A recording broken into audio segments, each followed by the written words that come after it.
অনেকদিন পরে গেমে আসছি, গেমের স্ক্রিনটা অন করেছি, খুব শান্তি লাগতেছে দেখতে। এবং একটা মজার বিষয় কি জানো, একটা সময় মনে হয়তো ভিউ পাইতেই হবে, একটা সময় মনে হয়তো টাকা কামাইতেই হবে, অনেক কিছু করতে হবে।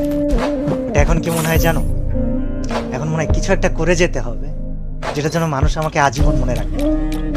আগে অনেক কিছুতে ভয় পেতাম, আর এখন এখন জাস্ট একটা কথা বলি যে আগে ভয় পেতাম বা কাউকে থামাইতে হলে চিল্লা পাল্লা অনেক কিছু করতাম। এখন সবচেয়ে ধীর স্থির ভাবে, সবচেয়ে নরম কণ্ঠে, সবচাইতে ইফেক্টিভ কাজগুলা করে দেখাইতে চাই। আমার জন্য দোয়া করো, আমার সাথে থাইকো। আর বিশাল অ্যামাউন্ট অফ মানুষ আমাকে প্রশ্ন করতেছে, কল দিতেছে যে ভাই আপনার চ্যানেলের 1800 ভিডিও কোথায় গেল।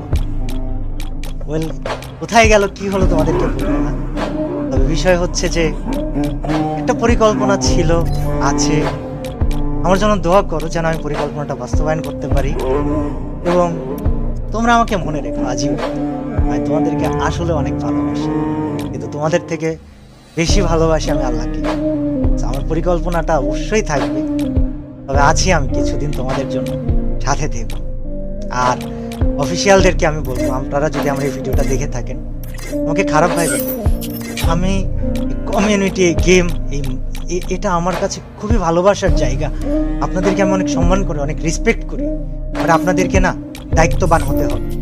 অর্গানাইজার্স, আপনাদেরকে দায়িত্ববান হতে হবে। স্পোর্টস প্লেয়ার, তোমাদেরকেও দায়িত্ববান হতে হবে। এবং আমি নেতা হতে আসিনি, কিন্তু আমি সবাইকে সাথে নিয়ে পরিবর্তন করে যাব ইনশাআল্লাহ।